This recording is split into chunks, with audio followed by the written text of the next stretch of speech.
എൻ്റെ പ്രിയപ്പെട്ടവർ, ഇന്ന് മാർച്ച് 20 വ്യാഴാഴ്ച എല്ലാവരും ഈ ശുശ്രൂഷയിലേക്ക് ഹൃദയമായ സ്വാഗതം. എല്ലാവർക്കും പ്രാർത്ഥനാ നിർഭരമായ സുപ്രഭാതം. പ്രാർത്ഥിക്കുക. അമ്മേ പരിശുദ്ധമ്മേ, അമ്മേ പരിശുദ്ധമേ, ദേവമാതാവേ, കൃപാസനത്തിലൂടെ ഞങ്ങൾക്കും ഞങ്ങളുടെ ദേശത്തിനും അമ്മ മാധ്യസ്ഥം തേടി തന്ന എല്ലാ അനുഗ്രഹങ്ങൾക്കും കൃപകൾക്കും ഞങ്ങളിപ്പോൾ ഹൃദയം നിറഞ്ഞ നന്ദി പറയുന്നു. അമ്മേ പരിശുദ്ധമ്മേ, ദേവമാതാവേ, 2004 ഡിസംബർ 7 തീയതി ഉച്ചകഴിഞ്ഞ് 2:30 കൃപാസനത്തിൽ അമ്മയുടെ പ്രത്യക്ഷപ്പെടലിനെ കുറിച്ച് തിരുസഭയ്ക്ക് സമർപ്പിച്ചിരിക്കുന്ന പഠനരേഖകളുടെ മേൽ സഭാത്മകമായ പഠനം ആരംഭിക്കുവാൻ ഞങ്ങൾ താഴ്മയോടെ അങ്ങയോട് അപേക്ഷിക്കുന്നു. അമ്മേ പരിശുദ്ധമേ, ഭൂസ്വലോകങ്ങളുടെ രാജ്ഞിയായ അങ്ങേക്ക് ഭൗമ സംരക്ഷണത്തിനായി പ്രപഞ്ചപ്രകൃതിയെ തന്നെ തിരുസഭ പ്രതിഷ്ഠിക്കുവാൻ ഈ പ്രത്യക്ഷീകരണം വഴി ഇടയാക്കണമേ.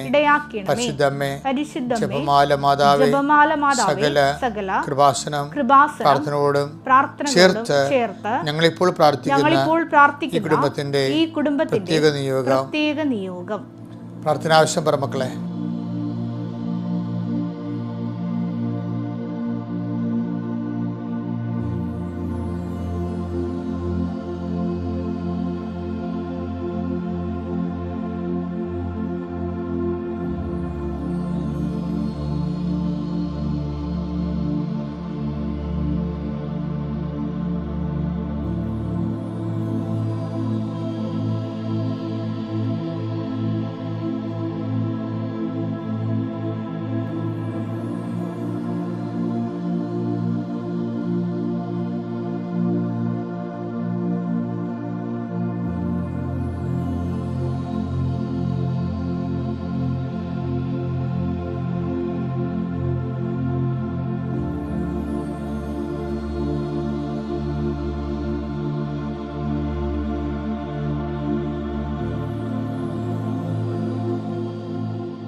അമ്മയുടെ പ്രത്യക്ഷീകരണത്തിന്റെ ഈ അനുഗ്രഹവേളയിൽ ഞങ്ങൾക്ക് സാധിച്ചു തരുവാൻ കനിയണമേ. ആമേൻ. വിശ്വാസ പ്രമാണം. സർവശക്തനായ പിതാവും ആകാശത്തിന്റെയും ഭൂമിയുടെയും സൃഷ്ടാവുമായ ദൈവത്തിൽ ഞാൻ വിശ്വസിക്കുന്നു. അവിടുത്തെ ഏകപുത്രനും ഞങ്ങളുടെ കർത്താവുമായ ഈശോമിശിഹായിലും ഞാൻ വിശ്വസിക്കുന്നു. ഈ പുത്രൻ പരിശുദ്ധാത്മാവിനാൽ ഗർഭസ്ഥനായി കന്യകാമറിയത്തിൽ നിന്ന് പിറന്ന് പൊന്തിയോസ് പീലാത്തോസിന്റെ കാലത്ത് പീഡകൾ സഹിച്ച് കുരിശിൽ തറയ്ക്കപ്പെട്ട് മരിച്ച് അടക്കപ്പെട്ട് പാതാളങ്ങളിൽ ഇറങ്ങി മരിച്ചവരുടെ ഇടയിൽ നിന്ന് 3-ാം നാൾ ഉയർത്ത് സ്വർഗത്തിലേക്ക് എഴുന്നള്ളി സർവശക്തിയുള്ള പിതാവായ ദൈവത്തിന്റെ വലതുഭാഗത്തിരിക്കുന്നു. അവിടെ നിന്ന് ജീവിക്കുന്നവരെയും മരിച്ചവരെയും വിധിക്കുവാൻ വരുമെന്നും ഞാൻ വിശ്വസിക്കുന്നു. പരിശുദ്ധാത്മാവിലും ഞാൻ വിശ്വസിക്കുന്നു. വിശുദ്ധ കത്തോലിക്കാ സഭയിലും പുണ്യവാന്മാരുടെ ഐക്യത്തിലും പാപങ്ങളുടെ മോചനത്തിലും ശരീരത്തിന്റെ ഉയർപ്പിലും നിത്യമായ ജീവിതത്തിലും ഞാൻ വിശ്വസിക്കുന്നു. ആമേൻ. സ്വർഗ്ഗസ്ഥനായ ഞങ്ങളുടെ പിതാവേ, അങ്ങയുടെ നാമം പൂജിതമാകണമേ. അങ്ങയുടെ രാജ്യം വരണമേ. അങ്ങയുടെ തിരുമനസ് സ്വർഗത്തിലെ പോലെ ഭൂമിയിലും ആകണമേ. അന്നു വേണ്ടുന്ന ആഹാരം ഇന്ന് ഞങ്ങൾക്ക് തരണമേ. ഞങ്ങളോട് തെറ്റ് ചെയ്യുന്നവരോട് ഞങ്ങൾ ക്ഷമിക്കുന്നത് പോലെ ഞങ്ങളുടെ തെറ്റുകൾ ഞങ്ങളോടും ക്ഷമിക്കണമേ. ഞങ്ങളെ പ്രലോഭനത്തിൽ ഉൾപ്പെടുത്തരുതേ, തിന്മയിൽ ഞങ്ങൾ രക്ഷിക്കണമേ. ആമേൻ. നന്മ നിറഞ്ഞ മറിയമേ, സ്വസ്തി. കർത്താവ് അങ്ങയുടെ കൂടെ സ്ത്രീകളിൽ അങ്ങ് അനുഗ്രഹിക്കപ്പെട്ടവളാകുന്നു. അങ്ങയുടെ ഉദരത്തിൻ ഫലമായി ഈശോ അനുഗ്രഹിക്കപ്പെട്ടവനാകുന്നു. പരിശുദ്ധ മറിയമേ, തമ്പുരാന്റെ അമ്മേ, പാപികളായ ഞങ്ങൾക്ക് വേണ്ടി ഇപ്പോഴും ഞങ്ങളുടെ മരണസമയത്തും തമ്പുരാനോട് അപേക്ഷിക്കണമേ. ആമേൻ. ഡെയിലി ബ്രെഡ് കൂടെ നമ്മൾ വിളിക്കുന്ന പേര് അവർ ഡെയിലി ബ്രെഡ് എന്ന്. അത് കർത്താവ് അന്നു വേണ്ട ആഹാരം കർത്താവിൻ്റെ പ്രാർത്ഥനയുടെ ഭാഗമാണ്. അപ്പം കർത്താവിൻ്റെ പ്രാർത്ഥനയോട് ചേർന്നാണ് നമ്മൾ ഇന്നത്തെ ആവശ്യങ്ങൾ സമർപ്പിക്കുന്നത്. അതുകൊണ്ടാണ് നമ്മുടെ പേര് ഇതിന് അവർ ഡെയിലി ബ്രെഡ് എന്ന് വിളിക്കാൻ കാരണം. അന്ന് വേണ്ട ആഹാരത്തിൻ്റെ പ്രെയർ കൺസെപ്റ്റ് കർത്താവിൻ്റെതാണ്. കർത്താവ് നമ്മളെ പഠിപ്പിച്ചതാണ്. കർത്താവെ, അങ്ങ് ഞങ്ങളെ പഠിപ്പിച്ചതുപോലെ ഇന്നത്തെ ആവശ്യത്തിനു വേണ്ടി ഞങ്ങൾ അങ്ങയുടെ തിരുസന്നിധിയെ പ്രാർത്ഥിക്കുന്നു. കർത്താവെ, നിൻ്റെ വിശുദ്ധ പൗരോഹിത്യത്തെ നീ മഹത്വപ്പെടുത്തണമേ. കർത്താവെ, സഭയിലുള്ള സാന്നിധ്യം നീ പ്രകടമാക്കണമേ. അമ്മേ, പരിശുദ്ധമ്മേ, ദേവമാതാവേ, അമ്മയുടെ പ്രത്യക്ഷീകരണത്തിൻ്റെ സ്ഥിരീകരണത്തിനായി 39 വർഷം ഞാൻ അർപ്പിച്ച കുർബാനയുടെ യോഗ്യതയാൽ കൃപാസനത്താറെ ജീവനോടെ പ്രത്യക്ഷപ്പെട്ട പരിശുദ്ധ അമ്മയുടെ പ്രത്യക്ഷീകരണത്തിൻ്റെ സ്ഥിരീകരണത്തിനായി പിതാവിൻ്റെയും പുത്രൻ്റെയും പരിശുദ്ധാത്മാവിൻ്റെ നാമത്തിൽ പ്രാർത്ഥിക്കുന്നു.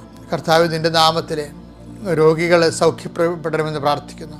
കർത്താവ്, നിൻ്റെ നാമത്തിൽ ജീവിത ഭാരങ്ങളിൽ ഇരിക്കുന്നവരെ ഈ പ്രാർത്ഥന കൊണ്ട് പ്രത്യേക ആശ്വാസം പ്രാപിക്കണമെന്ന് പ്രാർത്ഥിക്കുന്നു.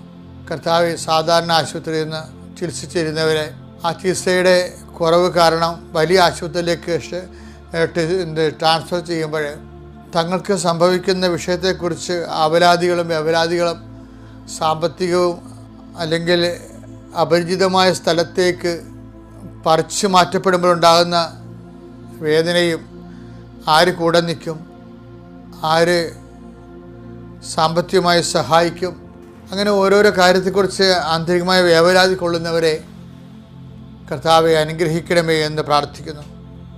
കർത്താവ്, ഈ പ്രാർത്ഥന അവർക്കുള്ളതാണ്. ഞാൻ ഇന്ന് അർപ്പിച്ച കുർബാന പ്രത്യേകിച്ച് മക്കളുടെ ജീവിതത്തിൻ്റെ അവസ്ഥകളെ അതിജീവിക്കുവാൻ അവർക്ക് പ്രത്യേക അഭിഷേകം നൽകണമേ എന്ന് പ്രാർത്ഥിക്കുന്നു.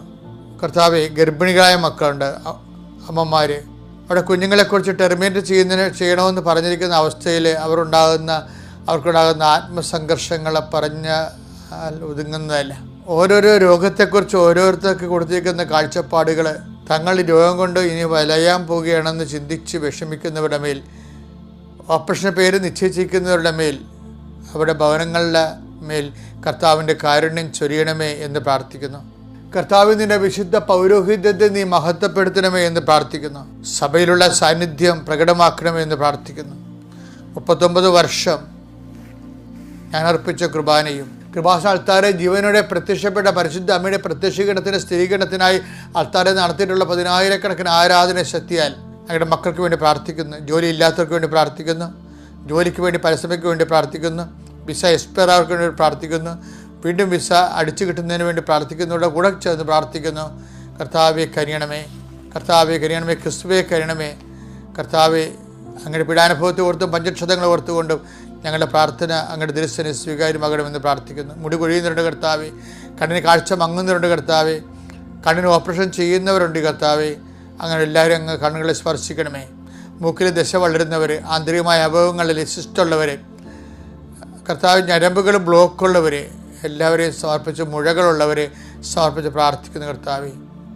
ഈശോ, ജോലിക്ക് പോയി ടെസ്റ്റ് എഴുതി കാത്തിരിക്കുന്നവരെ, 9 പ്രാവശ്യം പരീക്ഷ എഴുതിയിട്ടും തോറ്റുപോയവരെ, അങ്ങനെ പല എഴുത്തുകൾ, പല പരീക്ഷകൾ, പല ഇൻ്റർവ്യൂവിന് അവസാനം മനസ്സ് മടിഞ്ഞ് ഇനി എന്ത് ചെയ്യണമെന്ന് പോലും ഒരു എത്തും പിടിയില്ലാതെ തന്നോട് തന്നെ ദേഷ്യം, എല്ലാവരുടെയും ദേഷ്യമായിട്ട് പ്രാർത്ഥിക്കാൻ തോന്നാത്തവർ, ദൈവത്തോട് മാനസികമായ അകൽച്ചയുള്ളവർ, അവരെല്ലാവരെയും സമർപ്പിച്ച് പ്രാർത്ഥിക്കുന്നു. കർത്താവ്, നിൻ്റെ ഉന്നതമായ നാമത്തിന് സ്വന്തം ചെയ്യട്ടെ. കർത്താവ്, കാർഷിക മേഖലകളെ സംബന്ധിച്ച് പ്രാർത്ഥിക്കുന്നു. കർത്താവ്, ദിവസം ജോലിക്ക് പോകുന്നവരെ, ദിവസം ജോലി ഇല്ലാത്തവരെ, വല്ലപ്പോഴും കൂടെ ഒരു ജോലി കിട്ടുന്നവരെ, അതുകൊണ്ട് കുടുംബം കഴിയാൻ പറ്റാത്തവർ, സാമ്പത്തിക ബാധ്യതയും കടകളും ഉള്ളവരെ, മാർച്ച് മാസം ജപ്തി അവിടെ വന്ന് കിടക്കുന്നവരെ, ഇങ്ങനെ എല്ലാ തരങ്ങളിലും വേദന അനുഭവിക്കുന്നവരെ കർത്താവിൻ്റെ കാരുണ്യം ചൊരിയട്ടെ പ്രാർത്ഥിക്കുന്നു. ഇപ്പോൾ പരീക്ഷ എഴുതുന്ന മക്കൾ, കർത്താവെ, പരീക്ഷയ്ക്ക് ഒരുങ്ങുന്ന മക്കൾ, പരീക്ഷ എഴുതി തീർന്ന മക്കൾ, അവർ റിസൾട്ട് പ്രതീക്ഷിക്കുന്ന മക്കൾ, യോഗ്യതാ പരീക്ഷ, മത്സര പരീക്ഷ, അങ്ങനെ ഓരോ പരീക്ഷകളിലും കർത്താവെ അവരുടെ പെർഫോമൻസ് വളരെ പൂറായിട്ടുള്ളവരുണ്ട്. ഈശോയെ, ആ കുഞ്ഞുങ്ങളുടെ മേൽ കർത്താവ് നിൻ്റെ കൃപ കൊണ്ട് മാത്രമേ അങ്ങനെ രക്ഷപ്പെടത്തുള്ളൂ. കർത്താവ്, അനുദപിക്കുന്ന എല്ലാവരുടെ മേലും നിൻ്റെ അനുഗ്രഹം നൽകണം ചൊരിയണമെന്ന് പ്രാർത്ഥിക്കുന്നു. എൻ്റെ കർത്താവിൻ്റെ ഉന്നതമായ നാമത്തെ സഭയുടെ അധികാരത്തിൽ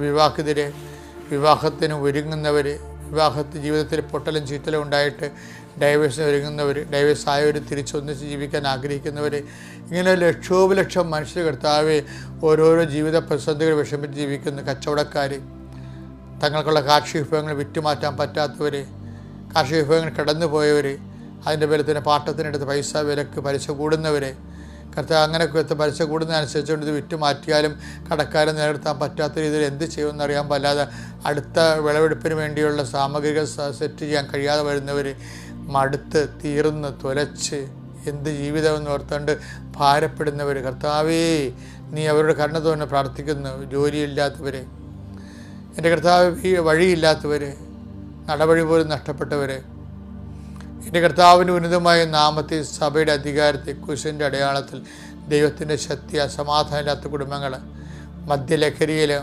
രാസലഹരിയിലും ഒക്കെ അടിപ്പെട്ടു പോയ കുടുംബങ്ങൾ, കർത്താവിൻ്റെ വിശുദ്ധമായ രക്തം അവിടെ മേൽ ചിന്തണമെന്ന് പ്രാർത്ഥിക്കുന്നു. എൻ്റെ കർത്താവിൻ്റെ ഉന്നതമായ നാമത്തിൽ, സഭയുടെ അധികാരത്തിൽ, കുരിശടയാളത്തിൽ ദൈവശക്തി നിങ്ങൾ അനുഗ്രഹിക്കപ്പെടട്ടെ. എൻ്റെ പ്രിയപ്പെട്ടവരെ, ഇന്ന് നമ്മൾ പരിശോധിക്കുന്നത് ഹൃദയ പരമാർത്ഥതയോടെ തന്നെ വിളിച്ചപേക്ഷിക്കുന്നവർക്ക് ദൈവം സമീപസ്ഥനാണ്. ഉടമ്പടിയുടെ ഒരു പ്രധാനപ്പെട്ട പ്രമേയം പ്രസൻസാണ്, ദൈവത്തിൻ്റെ സാന്നിധ്യമാണ്. ചിലർ മുല്ലപ്പൂ മണം, നറുമണം അനുഭവിക്കുന്നവരുണ്ട് മാതാവിൻ്റെ സാന്നിധ്യമായി. ചിലർ മഴവില്ല് കാണുന്നവരുണ്ട്, ചിലർ മാതാവിൻ്റെ സ്വപ്നം കാണും. അപ്പം അങ്ങനെ ഓരോരോ രീതിയിലുള്ള സ്വപ്നങ്ങൾ, ദർശനങ്ങൾ, വ്യത്യസ്തമായ രീതിയിൽ ദൈവത്തിൻ്റെ പ്രസൻസ് ആൾക്കാർ അനുഭവിക്കുന്നുണ്ട്. ദൈവമാതാവിൻ്റെ പ്രസൻസ് അനുഭവിക്കുന്ന ഒരു മാധ്യസ്ഥ, നിനക്ക് വേണ്ടി ദൈവദർശനതയിൽ മാധ്യസ്ഥം വഹിക്കാൻ ഒരാളുണ്ടെന്നുള്ള ഉറപ്പ് നിനക്ക് നൽകുന്നത് ഈ മുല്ലപ്പൂ സുഗന്ധങ്ങളിലൂടെയും മഴവെയിലിൻ്റെ ദർശനങ്ങളിലൂടെയും സ്വപ്നങ്ങളിലൂടെയൊക്കെയാണ്.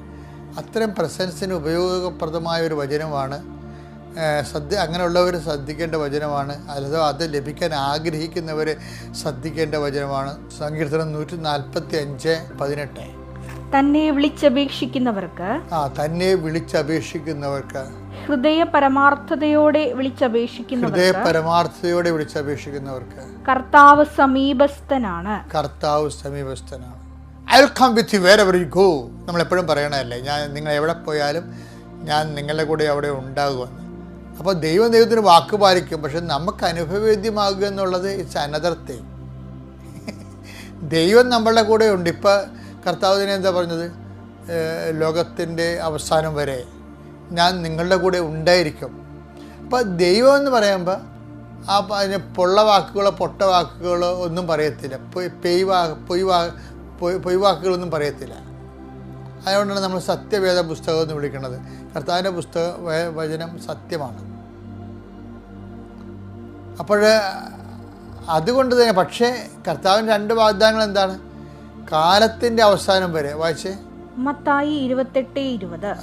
യുഗാന്തം വരെ എന്നും ഞാൻ നിങ്ങളോട് കൂടെ ഉണ്ടായിരിക്കും. അപ്പോൾ സ്വാഭാവികമായിട്ടും അത് കർത്താവ് നൽകിയ അന്ത്യവാഗ്ദാനമാണ്. പഴയ നിയമത്തിൽ ഇതേ വാഗ്ദാനങ്ങളുണ്ട്. ഉടമ്പടിയുടെ പ്രധാന പ്രമേയങ്ങളൊന്നാണ് ജോഷുവ 1:9. നിന്റെ ദൈവമായ കർത്താവ് നീ പോകുന്നിടത്തെല്ലാം നിന്നോട് കൂടെ ഉണ്ടായിരിക്കും. ഇത് ദൈവത്തിൻ്റെ വാഗ്ദാനമാണ്. അപ്പോൾ ഇതിൻ്റെ അകത്ത് യാതൊരു കോംപ്രമൈസും ഇല്ല, ഒത്തുതീർപ്പില്ലാത്ത വാഗ്ദാനമാണ്. പക്ഷേ എൻ്റെ പ്രോബ്ലം എന്താ? 2 കാര്യങ്ങളുണ്ട്. ഒന്ന്, കാണാതെ നമ്മൾ വിശ്വസിക്കണം. ചിലത് നമുക്ക് കണ്ട് വിശ്വസിക്കുകയും ചെയ്യാം. 2 തരത്തിൽ ദൈവത്തിൻ്റെ പ്രസൻസ് നമുക്ക് ഫീൽ ചെയ്യാം. ഒന്ന്, കാണാതെ വിശ്വസിക്കാം. രണ്ടാമത്തത് കണ്ട് വിശ്വസിക്കുക. ഇത് 2ൻ്റെയും ആള് ആരാണ്? തോമാശ്ലീഹയാണ്. നമ്മൾ കാണാതെ വിശ്വസിക്കുന്ന കാര്യം പറയുമ്പോൾ മാത്രം തോമാശ്ലീഹനെ പ്രതിയാക്കും. അതല്ല, കണ്ട് വിശ്വസിക്കാൻ ഒരു ശിഷ്യന് അവകാശമുണ്ട്. യോഹന്നാൻ 20:29. യേശു അവനോട് പറഞ്ഞു, നീ എന്നെ കണ്ടതുകൊണ്ട് വിശ്വസിച്ചു. കാണാതെ തന്നെ വിശ്വസിക്കുന്നവർ ഭാഗ്യവാന്മാർ. അപ്പൊ കാണാതെ ആണെങ്കിൽ ചില ആൾക്കാർ നല്ല വിശ്വാസ വ്യാപ്തി പ്രാപിച്ചവരായിരിക്കും. അവരതിനുവേണ്ടി സ്പെൻഡ് ചെയ്യാൻ തയ്യാറായിരിക്കും. ആരാണ് വിശ്വാസത്തിന് വേണ്ടി സ്പെൻഡ് ചെയ്യുന്നത്? അവരാണ് വിശ്വാസ വ്യാപ്തി പ്രാപിച്ചവർ. ഇപ്പം കൃപാസനം പത്രം തന്നെ ചില ആൾക്കാർ വെയിലത്തെ കൊണ്ടു നടന്നിട്ട് പറഞ്ഞ് അവരുടെ അനുഭവങ്ങൾ പറഞ്ഞ് അവർക്ക് ബോധ്യം വരുന്നവർ പറയുന്ന ആൾക്കാരുണ്ട്. അത് അവർക്ക് വിശ്വാസ വ്യാപ്തിയാണ്. ചില ആൾക്കാർ ദൈവത്തെക്കുള്ള അവരെക്കുറിച്ച് ചിന്തിക്കും. അയ്യോ, എന്നെക്കുറിച്ച് ആൾക്കാരെന്ത് വിചാരിക്കും ഞാനിങ്ങനെ പറയുമ്പോൾ. അപ്പം ദൈവത്തെക്കാൾ ഉപരി നമ്മളെക്കുറിച്ച് തന്നെ നമ്മൾ ചിന്തിക്കുമ്പോൾ നമ്മുടെ ദൈവം നമ്മൾ തന്നെയല്ലേ? അങ്ങനെ വരുന്നുണ്ട്. അതുകൊണ്ടാണ് ഭജന എപ്പോഴും പറയണത്, നിങ്ങൾ ദൈവത്തെ ഹൃദയ പരമാർത്ഥതയോടെ വിളിച്ചപേക്ഷിക്കണം. കാര്യം പലപ്പോഴും നമ്മുടെ ദൈവം നമ്മൾ തന്നെയായിരിക്കും. ഇപ്പം നിങ്ങളൊരു അടയാളം കാണണമെന്ന് ആഗ്രഹിക്കണില്ലേ? അടയാളം കാണണമെന്ന് കർത്താവ് അടയാളം ചോദിക്കുന്നവരെ ശാസിക്കുന്നില്ലേ? നീ തലമുറ അടയാളം അന്വേഷിക്കുന്നൊക്കെ പറയത്തില്ലേ? നിങ്ങൾ കണ്ടത് കൊണ്ട് വിശ്വസിച്ചു എന്ന് പറയത്തില്ലേ? കാണാതെ വിശ്വസിക്കുന്നവരെ ഭാഗ്യവാന്മാർ ഇപ്പോൾ പറഞ്ഞില്ലേ? അപ്പോഴീ അടയാളങ്ങൾ ആവശ്യപ്പെടുന്നവരോട് ഈശോ വളരെ ഒരു യുദ്ധകാല നടപടിക്രമങ്ങളാണ് ചെയ്യണത്. അനുദപിച്ച് സുവിശേഷത്തിൽ വിശ്വസിക്കുമ്പോഴാണ് ക്രിസ്തുവിനെ അടയാളം കാണിക്കാൻ കഴിയുന്നത്. ആ കാനയിലെ വീട്ടുകാരന് അനുതാപമില്ല, അറിവ് പോലും ഇല്ല, ആരാണ് വീട്ടിൽ വന്നതെന്ന് പോലും ഒക്കെ ഐഡിയ ഇല്ല, അയാൾക്ക് അനുതാപമില്ല. അപ്പോൾ അയാൾക്ക് അനുതാപം ഉണ്ടായിരുന്നെങ്കിൽ തീർച്ചയായിട്ടും കർത്താവ് സമയമായില്ലെന്ന് പറയത്തില്ലായിരുന്നു.